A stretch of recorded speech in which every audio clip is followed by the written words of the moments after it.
Pag derby na sir, nagbibigay ako niya ng B12.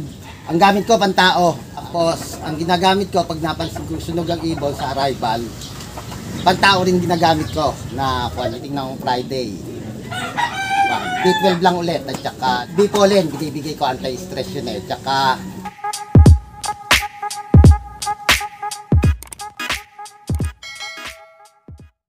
Yon, magandang araw sa inyo mga kaibon. Nagbabalik ang One Not True Vlogs. And for today's video, nandito naman tayo ngayon sa Carmona, Cavite. At may nabisita ulit tayong magaling na pigeon puncher. Kung gusto makilala at makita, tara samahan nyo ako. Let's go. magandang hapon ho mga kaibon. Ako po nga po pala si Roderick Cabar, taga Carmona, Cavite. Tara, pasyal po tayo sa loob ko. Welcome po kayong dati. Yon, tara samahan nyo ang pasyalan yung loop ni Sir Roderick. Yan. Ang daming kukulungan ni Sir ah. Ito yung kanyang flyers loop oh. Nasa taas. Wala, magkahalo pa dyan. North and South, sir. Halo na Sir yung panlaban mo. Oo, gawa ng hindi pa ako nakakapag-extend. Ayun pa yung scaffolding ko. Hindi pa nakapapaghiwalay para sa North and South. Wala pang time. Siguro, baka pagkatapos nitong Norte, gawa na natin North and South. Pagbubukod mo na Sir yung mga panlaban mo. Gawa ng standby naman yung gagawin natin para sa extension, may mga scaffolding na naman. Yeah. Ito, mga stock to. Pagka yung kinokondisyon ko na yung breeder, dito ko na nilalagay. Pero yung mga hindi pa gagamitin, nandun sa ilalim. Sa ilalim ng loob. Yun. May ilan din Sir yung ibon mo dito sa loop mo? Lahat-lahat kasama breeder? Siguro nasa mga 40 lang, sir. Oh, madami-dami din Sir ah. Anong mga bloodline po Sir ang hawak mo dito?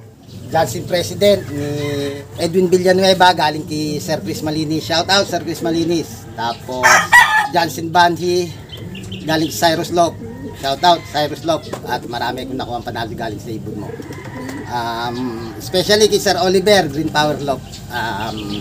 Yolanda, Tensilitek. Yun. Eh Sir, pwedeng makita yung mga breeder mo dito na nag-produce na sa'yo ng winner?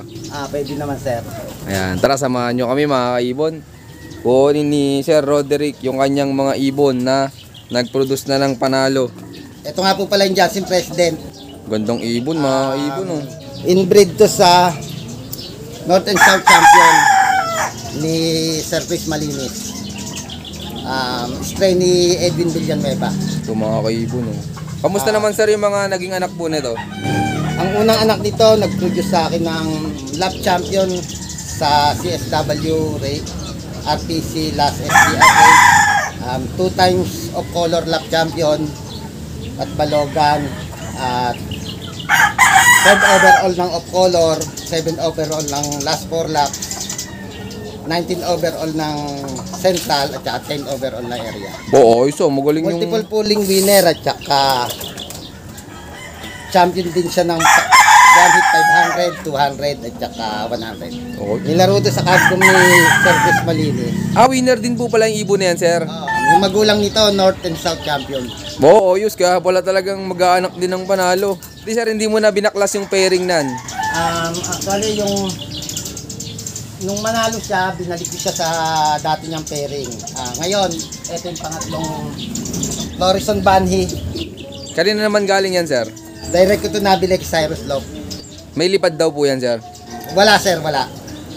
Gawa ng yung time na milipad to pero na-cancel gawa ng due to bird flu ng South 2022. Buti Sir, ginawa mo na agad breeder. Oo, gawa ng naghanap talaga ako ng maayos na kukunan ng ibon noon kasi una tsaka pangalawang kalera ko, puro gulong tayo eh. Sabi ko, hindi pwede basta bloodline na kailangan kumuha tayo ng maayos na ibon na ilalaban tayo. Kaya, yun. ako talaga gawa ng laging una at pangalawang karera, gulong. Hanggang third lap lang, nauubos na yung ibon. Kaya sabi ko, kailangan natin kumuha ng matigat na ibon para makasabay tayo sa iba. Bali, anong taon ka pala Sir nag-start magkalapati? Nag-start ako magkalapate late 2021, sir. Oh, bago-bago pa lang pala si Sir oh. Tapos 2022 nagsimula ako magkarga CSW RTC. Hanggang third lap lang, naubos lang yung ibon natin sa CS. May umuwi akong isang ibon, maagang umuwi yun. Kaya lang, wala pa tayong alam sa sistema noon. Tingin ko nasunog yung ibon. Maagang umuwi yun ng third lap. Possible pa nga mag-lap winner yun kasi bako or no, wala pang palapag. Norte yung laro. Hindi bumaba yung ibon hanggang hapon na. Nagpatuka na ako, hindi pa rin bumaba yung ibon. Kaya, ayun, hindi ko na kinarga. Bakit sir dati ang gamit yung gamot, mga pangmanok? Oo, pang manok sir. Nagdadirect akong patak sa bunganga. Ang lalakas nung... Kasi sanay akong magmanok sir. Hindi pala pwede yung... Kung ano yung dosage ng manok, hindi nang gagamitin sa ibon. Maaga nasunog ang ibon ko noon. Kaya, tingin ko parang... Naliping sa gamot yung ibon nun kaya hindi bumaba nung third lap niya. Tapos sir, anong taon ka nakatikim ng panalo? Nakatingin ba ako ng panalo ko? 2023 NDR. After 2 years sir, ano? CSW RPC, fourth overall champion siya. Ayos. Anong bloodline na nun sir, yung nanalo mo? Mr. Solo ni Davidson Villanueva. Nandito pa yun sir, yung ibon mong yun, yung nanalo? Andito pa sir. Ayan. Cross ng Johnson Van Hill. Yun. Sir, pwedeng makita yung unang ibon mo na nanalo sa'yo. Ayan, kukunin ni sir. Ito nga pala yung unang nagbigay sa atin ng panalo. Mr. Solo, Atom Maysak, cross ng Johnson Van Hill, Cyrus Love. Yan, ito mga kaibon, oh. Kakpo pala sir. Anong mga nahakot ng ibon na yan sir? Fourth overall champion siya ng CSW RPC last NDR 2023. Tapos survivor winner, super set winner, at saka multiple pooling winner, at saka cycle. Adi, gaano ka kasaya sir nung dumating yan, yung galing last lap? Actually nung last lap, kabado na nga ako, gawa ng rank siya ng second last lap. 900 plus na lang, wala pa. Sabi ko malalaglag pa yata. Nagulat na lang ako bigla siya lumagpak. Mga 800 plus na lang yung speed niya. Late siya sa inaasahan ko na lalapag siya ng mga alas 2. Kasi lahat ng speed nito 1,000 plus. Mabilis na ibon sir, ano? Mula first lap hanggang 6 lap. Hanggang 5th lap, 1,000 plus siya. Bumagsak lang siya nung last lap ng 800 plus na lang. Kaya bumagsak din tayo sa fourth overall. Gano'n ka kasaya nun sir? Masaya Juan. Gawa ng unang panalo natin, tapos hindi ko akalain makakakuha agad tayo ng ganong panalo. Shoutout nga pala Sir Oliver na Cañete, Green Power Lock, na siya nagtumulong sa akin para gabayan ako sa lipad ng ibon na to, at saka nagturo sa akin ng mga sistema kailangan kong gawin para sa ibon.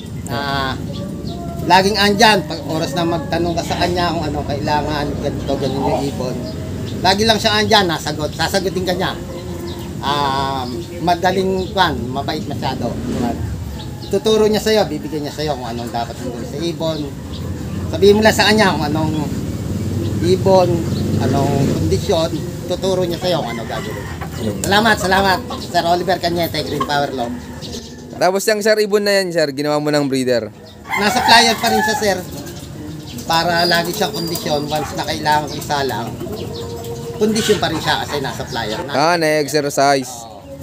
Kesa ilagay natin sa stock, mas madali doon pagka kailangan natin. Pero yan sir, nasubok mo na sa breeding? In-inbreed ko to sa nanay niya.